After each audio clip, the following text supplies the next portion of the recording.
So in this video we're going to talk about some of the most important properties of exponents and how you can use these properties to kind of simplify them in various ways. Just wanted to refresh really quick.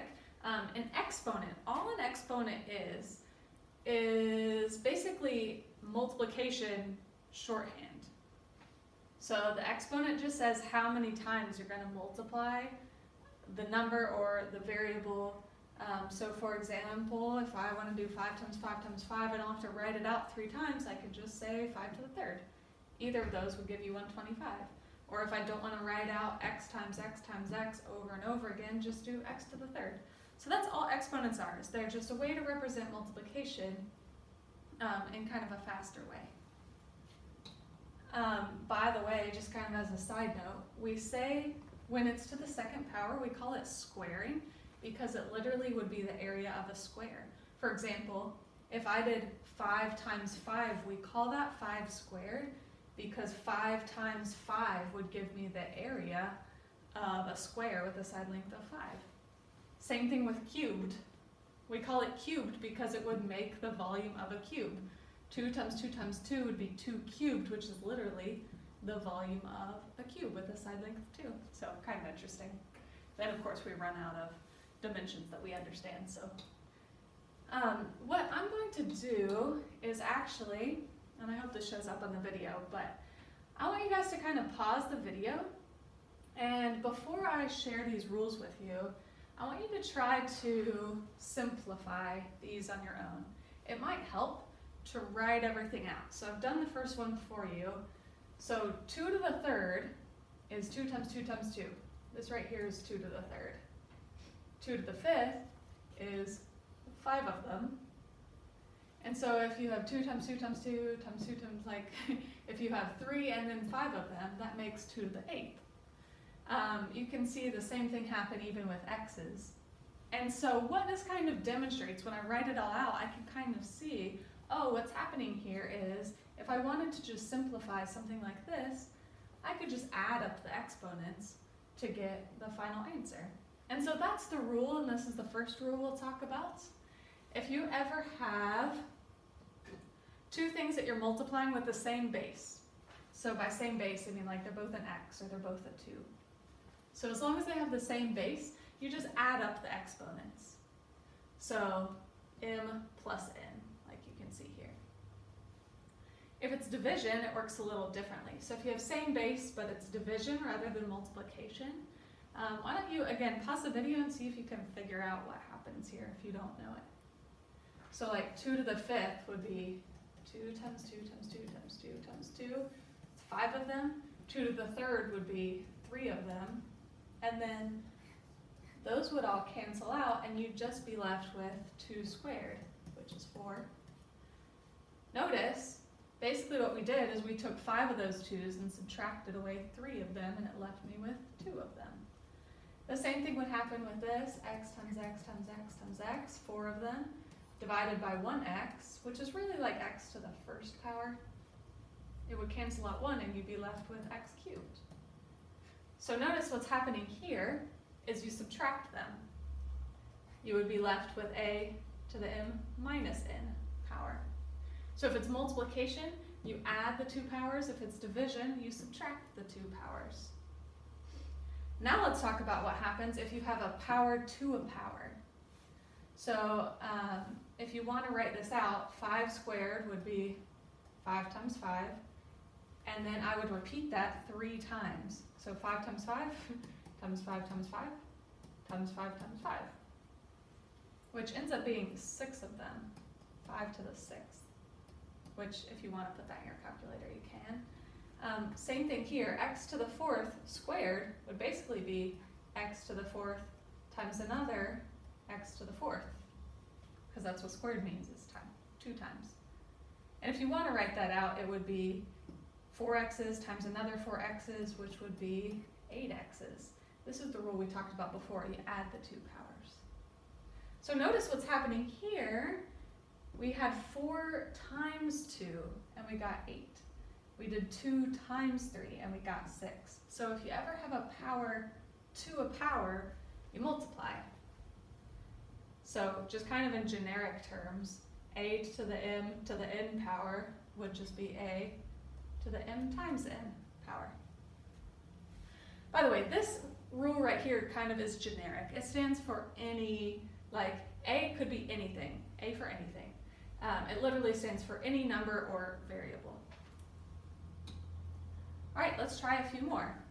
Again, why don't you pause the video and try kind of expanding them out and see what you get, or even like put them in your calculator and see if you can figure out what the properties are going to be.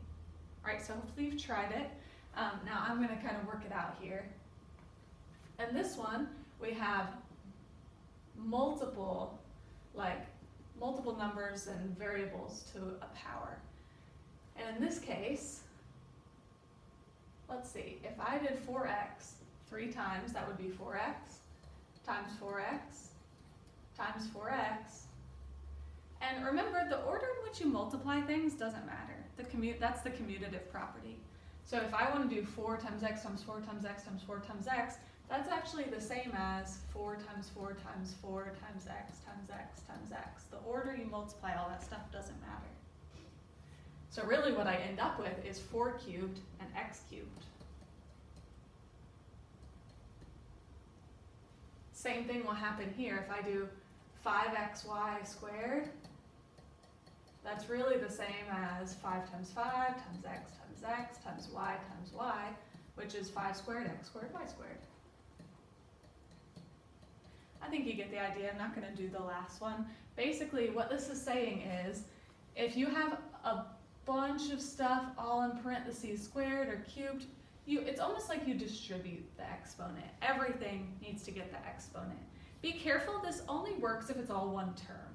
So it only works if it's all multiplication and division. If there's ever a plus or a minus in there, it's a little more complicated. But as long as it's all just multiplication or division, as you'll see in a second, you can just give everything the exponent. So if you have ab to the m power, that's the same as a to the n times b to the n. It works the same with division, actually. So 2/7 cubed is the same as 2/7 times 2/7 times 2/7. And if we remember how fractions work, that would be 2 times 2 times 2, which is 2 cubed, and 7 times 7 times 7, which is 7 cubed. So as you can see, you kind of just distribute that 3 to both the 2 and the 7. Same thing here, x over 2 to the 4th would end up being x to the 4th over 2 to the 4th. And I know you could simplify some of this stuff, but I'm just going to leave it. So the rule for division is a to the m over b to the m. All right, next let's talk about what happens if you have something to the first power. That means you multiply it one time. So 2 multiplied one time would just be 2. P multiplied one time would just be p. So anything to the first power is just itself. What about to the 0 power? That means you're going to multiply it out 0 times. So in that case, it can't happen. And so sometimes people think this should be a 0, but it's actually a 1. So anything to the 0 power, and if you want to try it in your calculator, is a 1. There are a few reasons for this, but it's mainly because if we made it a 0 and then did 0 times any of this other stuff, it would make it just go away because 0 times anything is 0. And so we need it to be a 1 to kind of act like an identity. If I do 1 times any of this stuff, that's not going to make it become 0. On this one, we have 8 times y to the 0. So you got to be a little careful here. Y to the 0 becomes a 1, but 8 times 1 is actually 8. The 8 itself was not to the 0 power, so it stays as is. On this one, all of this stuff in the parentheses is to the 0 power, so all of this becomes a 1. So that's the rule. Anything to a 0 power is 1. All right, just a couple other properties here. With negative exponents, negative exponents, the way these work out is they become positive if you flip them to the other side of the fraction. So 2 to the negative third can become 2 to the positive third if we just move it to the bottom. The reason being, this is basically like kind of a complicated explanation for this, is if I had 2 to the 0 power, which as we know is 1, and then I had 2 to the 3rd power, and I used the property we talked about before about like the whole subtraction thing, 0 minus 3 would be 2 to the negative 3rd. And so that's kind of why negative exponents flip it to the other side of the fraction, is because the negative 3 is basically like you subtract it and it's negative now. So that's kind of the idea there. X to the negative 2, same thing, just flip it to the bottom of the fraction, it becomes positive 2. On this one, we could actually work this out a couple different ways. If I wanted, I could move 10 to the negative 2 to the bottom of the fraction and make it positive 2, and then I still have 10 squared on top. Anything divided by itself is just a 1. Another way we could have worked this out is the very first property we talked about, which is if you have the same base, you just add the exponents. So 2 plus negative 2 would be 0. And as we talked about before, anything to the 0 power is 1. So this all works out. You get the same thing, a 1, either way. And so the property here again, if you have a negative exponent, you just flip it to the other side of the fraction and it becomes positive. Finally, and this is what I was kind of warning you about before, if you ever have an exponent but a plus or a minus inside the parentheses here, you can't just square them both. And I'll show you how that doesn't work out here in a second. So if I want to do x plus 4 squared, that's really x plus 4 times x plus 4. And as you see, this is going to involve some distributing. X squared plus 4x plus another 4x plus 16.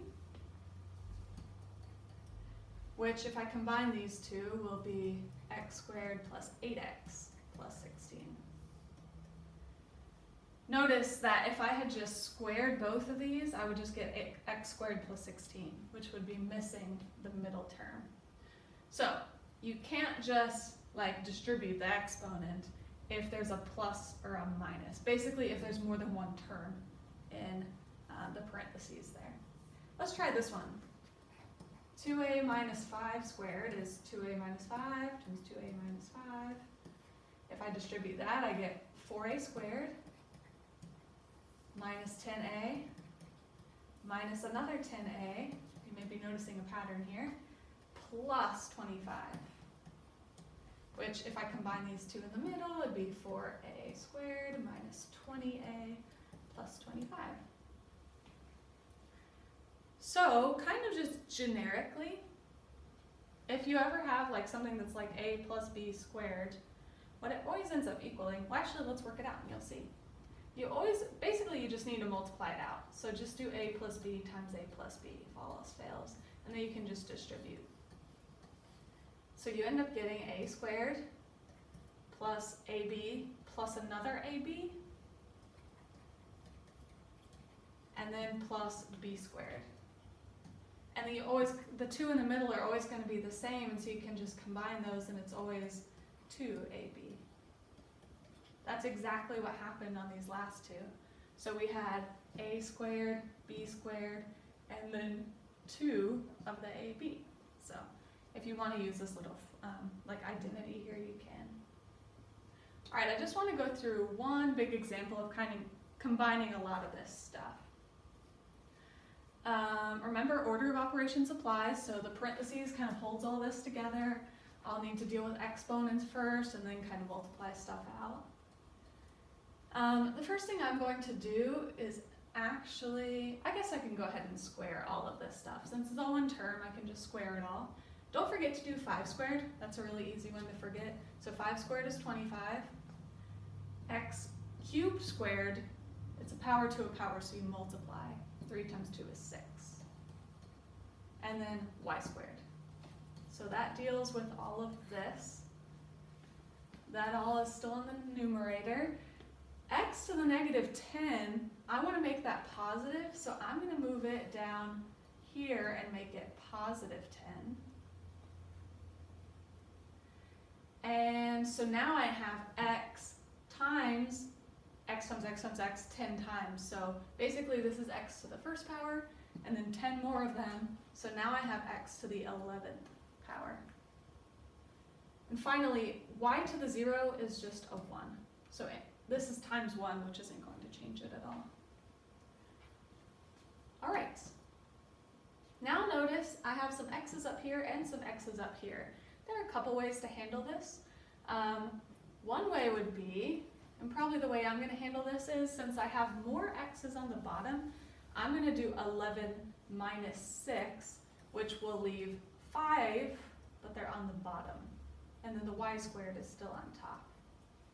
So again, 11 minus 6 leaves 5 x's. Think about if you wrote out 11 x's and 6 x's and you canceled out 6 of them, you'd have 5 left on the bottom.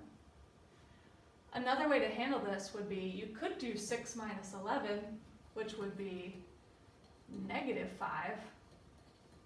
And then you'd have to move the negative to the bottom and it would become this as well. So it all works together. So that's my final answer. Everything's as simplified as it can be.